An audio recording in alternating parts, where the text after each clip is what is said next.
Hello guys, welcome to another video, a bit of a different video for me. We recently got a patch out from BSG and there was a lot of really good changes, but there's one specific thing that the community is kind of overreacting, imploding, maybe they're justified in their reaction. That's kind of what I wanted to talk about today. The main thing that I'm worried about here, or really want to highlight today, is that this little part here where it says in the near future, the in-game stash expansion and access to the practice co-op mode will become available for purchase in the profile page on the official Escape from Tarkov website. Purchase of additional stash lines will be available regardless of the game edition, and purchasing access to the practice co-op mode will be made available for all editions. For Edge of Darkness owners, the ability to play in practice co-op mode is available by default. So that is just a little excerpt from the patch notes that you can find if you go to BSG's official Twitter. They link it there, and then you can go to the official Escape from Tarkov forums where Applezor posted the patch notes there. And then on Reddit, the official Escape from Tarkov Reddit, Nikita posted a few hours ago, says, so the thing we want to add purchasable options for EFT players, because one, we removed EOD version and some of the EOD features need to go back, offline co-op for example. Two, the game is running for 8 years without any additional flow. I think he's referring to revenue flow. You just buy and play it forever, and it's a pretty unique situation for a game such as EFT. We've seen in the past games like The Cycle, where they tried to institute some of these revenue flows, and due to just mismanagement or whatever, that it kind of fell apart. But you see that a lot of these games that have come in since Tarkov's release, they have made an effort to do something similar to what Tarkov is doing now. And then it says in the upcoming patches, we want to add 1, stash expansions for every version available, up to 28 additional lines of stash space. 2, clothing early unlock. 3, ability to play offline co-op, an EOD feature.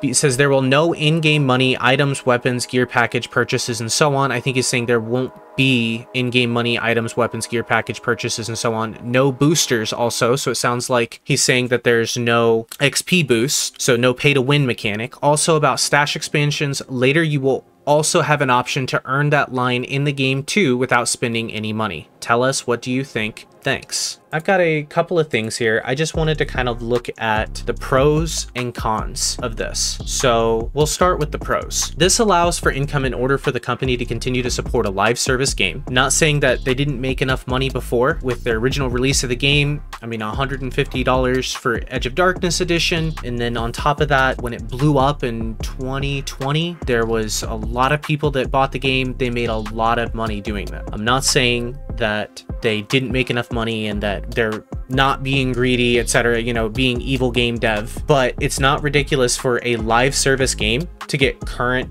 and reoccurring revenue. Look at successful battle royales like Apex Legends, Warzone, and these other games that have battle passes in them. They have constant cosmetic drops, different releases. They actually have somewhat of a pay-to-win feature with XP boosts and weapon XP boost and level XP boosts in those various games, or specifically with COD. And Valorant, you look at Valorant, they have amazing skins, amazing cosmetics released, incredible battle passes. The way that they do things is really good. And if cosmetics are not your thing, battle passes are not your thing, you can play all of those games without paying a single dollar. Warzone is free, Apex is free, Valorant is free. You can sit here and make, I have 3,000 hours in Escape from Tarkov. I could never spend another dime and I will have gotten my money's worth out of this game easily. And you can continue to do the same thing yourself. You could never spend a dime on these stash upgrades or anything, and you can still get enjoyment out of the game. But these live service games, they get current and reoccurring revenue. Issues like the fight against cheaters, the development or purchase and implementation of a decent anti-cheat is expensive. However, I think BSG would be able to garner much more goodwill with the community if they would just tell the community that they need this consistent and current influx of money, which they're doing, but then add this is in order to better service and develop the game, or things like anti-cheat. I know for me personally, I would feel much better about BSG implementing another means for revenue if they gave a reason and a prerogative for it, like developing or implementing a decent anti-cheat, and I would happily support and spend my money knowing that it would directly influence the state of the game especially when it comes to cheaters. So if it makes the game more playable, if it leads to them making changes that improve the game, why is it a negative thing? The second pro, this allows players that don't have access to Edge of Darkness edition of the game to get access to features such as offline co-op raids. Now, if you wanted Edge of Darkness, you had until December of this last year to purchase it, sometime around then. It's gone now.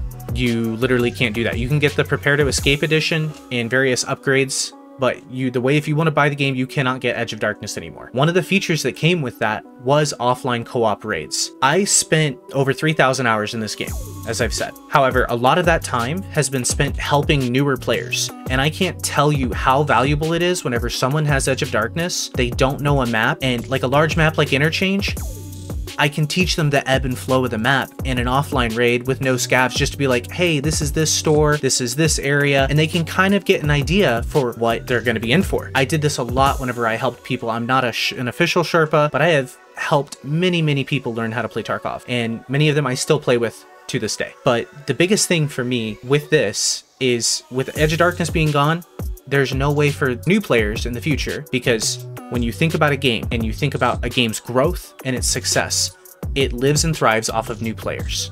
If you play stale games where they are just not friendly to new players, and which Tarkov is very for sure not friendly to new players, but you see these games that are like this, that have large learning curves, they don't make it easy for you to learn, it's gonna die.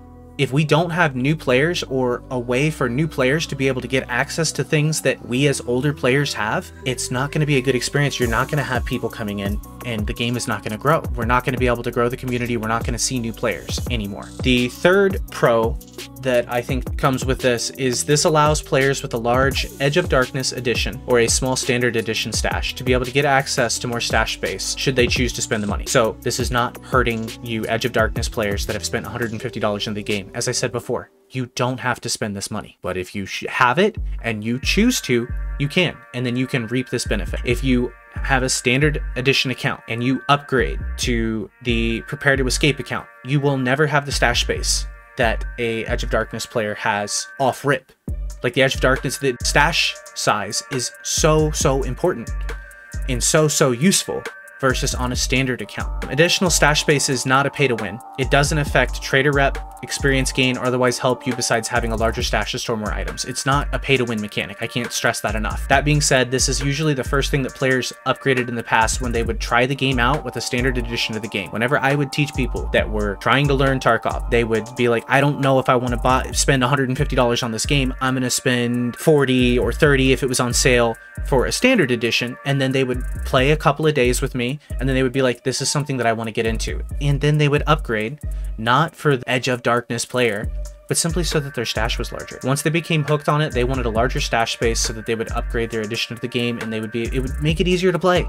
Like, it's one of those things that's just so important and vital to the game. So especially new players, you go there, you want bigger stash, you're going to be able to buy it. So that to me does not seem like a negative. That seems like a pro. Now, I really only have one major con here, and that is the microtransactions are a slippery slope. I agree with this, that we have dealt with developers in the past with loot boxes, with COD, FIFA, hell, even some of these bundles in Valorant, Apex, COD. It's a bit much. But I want to stress this. I said this before. If I knew that the developers intended to use said money to make the game better and improve the anti-cheat, optimization, server performance, and anything on the back end to make the game be more playable and enjoyable, that I would almost argue that more microtransactions in this game would be a good thing. This holds especially true if the cosmetics or the items that you're purchasing are good quality and actively help a player without giving an inherent advantage or a pay to win element to it. Now, I just want to put this out here. I am in no way trying to blindly support BSG or be a shill. I've had my heart broken by this game and others like Rainbow Six Siege, where the community sits and begs for changes with zero to no communication and zero changes to help the game. They will consistently put out shit updates, minimal effort content, just to be able to get a bag from their players, just to be able to bring new players players in just to be able to distract their players, new shiny cosmetic, buy this, and they're still not fixing the core issues of the game. But with BSG, they're on a little bit of a win streak recently. They're communicating a little bit better. Their updates have been better, arguably.